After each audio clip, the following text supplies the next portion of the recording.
The Charleston shooting has raised some major questions about race in America, including this one. Why is the Confederate flag still flying on the state's Capitol building in South Carolina? Karen Hunter is a radio host and professor. She recently started a petition to remove the flag from all government buildings.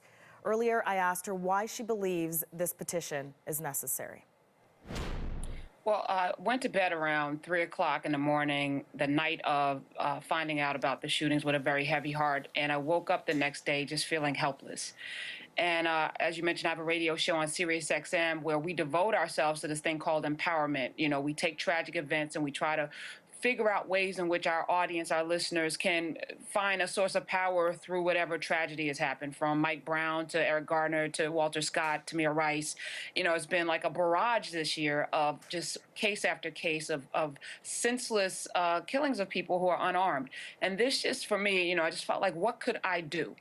And we've been talking about different things like eliminating the flags from several states, not just South Carolina. You know, it's Louisiana, Alabama, Mississippi, you know, throughout the country, where this flag seems to fly as a source of pride, but the real history of it is so much more painful. And for many African Americans in this country, when we see that flag, it instills in us a source of fear and just an understanding that perhaps we don't really belong here. You know, that's a message for us to go away. And I felt on the heels of the killing of those beautiful 9 lives at the Emmanuel AME church on Wednesday night, this is a small gesture. This is something that Nikki Haley, the governor of South Carolina, and the state legislators there could do to say, if you really want to heal this nation, take down the flag. What is it about the flag? For people who say this is more about history, not about race, what do you have to say to that? Well, I would send them to the Articles of Secession, the Declaration of Secession for the state of South Carolina in particular, where it specifically states, if you scroll up from the 7th graph from the bottom, it states that the purpose for seceding from the Union was to preserve racial purity among whites, and also for the right to own human beings, and for those human beings to be counted as 3/5 a person for political purposes. The very purpose for seceding from the Union was not about states' rights. It was about the right to own human beings. And that's the history. So I would direct them to the history. I get pride, but the government should not sanction. And it's not just, let's take race off the table. The South lost. They had to petition to regain their citizenship after the war.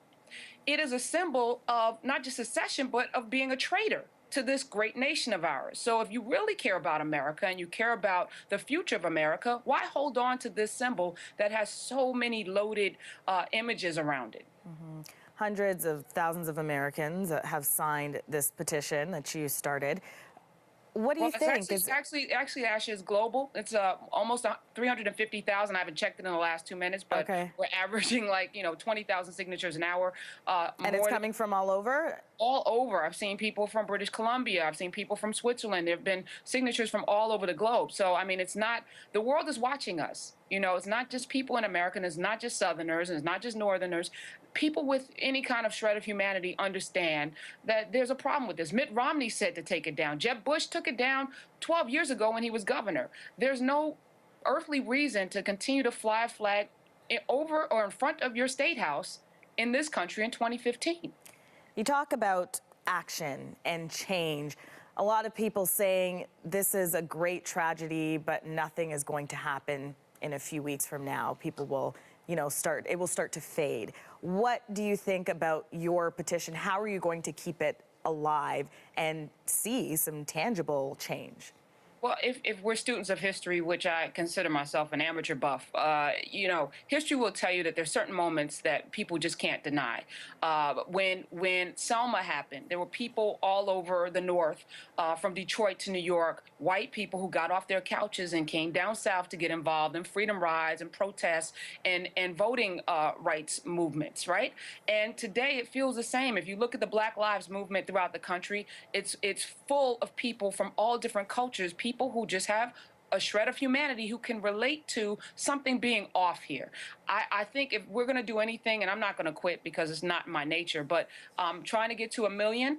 2 days, we've gotten 350,000. Once we get to 1 million, we're going to put pressure on Nikki Haley to do something, and we're going to then take it to the White House. But we're not going to stop there. We're going to Louisiana. We're going to Texas. We're going to Mississippi. We're going to hit each and every one of these governors to let them know that this is something that they can do, and it's small, but then why not do it? Yeah.